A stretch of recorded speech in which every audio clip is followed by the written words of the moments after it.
কেন এত মন খারাপ করছিস বলতো? ওর কথা ভুলে যা, নতুন করে সংসার শুরু কর, দেখবি তুই অনেক সুখী হবি। মাহি, কুড়ি রেডি হলো? হ্যাঁ চাচা, হয়ে এসছে। তাড়াতাড়ি নিয়ে আয়, মৌলানা সাহেব চলে এসছে। আপনি চলেন চাচা, আমি সাথীকে নিয়ে আসছি। চল সাথী।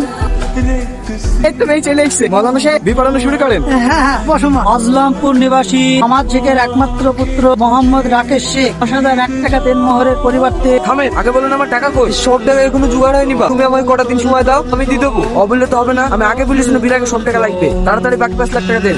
আমি তোমাকে কথা দিচ্ছি, এর 5 দিনের মধ্যে তুমি সব টাকা দিয়ে দেবো। আমি কোনো কথা শুনবো না, আমার টাকা এখনই লাগবে। আমি তোমার কাছে হাত জোর করছি বাপ, তুমি বিটা আটকায়ও না। দাঁড়ান মামা, এই নাও, তুমি যে টাকা পাবা তার থেকে গয়নার দাম বেশি হবে। হ্যাঁ ঠিক আছে, 5 দিন বাদে যখন টাকা দেবে তখন গয়না গোলালি চলে আসবে। এবার তো বিয়েটা করো। হ্যাঁ মৌলানা সাহেব। তুমি কি কবুল মা? কবুল হলে হ্যাঁ দাও। বুড়ি হ্যাঁ বল। হ্যাঁ দাও মা। সাথী, এই বিয়ে হবে না, আমি সাথীকে ভালোবাসি। কে তুই? আমি আর্যের রোহান। তোমাকে তো আগে কখনো দেখিনি। আমি সাথীকে ভালোবাসি আঙ্কেল, ওকে নিয়ে যেতে এসেছি। তুই ওকে চিনিস বুড়ি?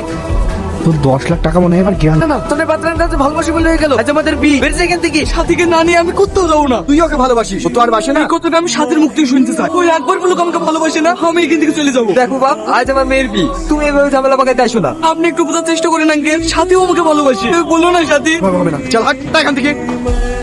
তুমি একবার বলো সাথী, তুমি আমাকে ভালোবাসো। আরে তারি কি দেখছি? তুমি কাঁদতাম না। আমি তোমাকে ভালোবাসি, আমি তোমাকে ভালোবাসি।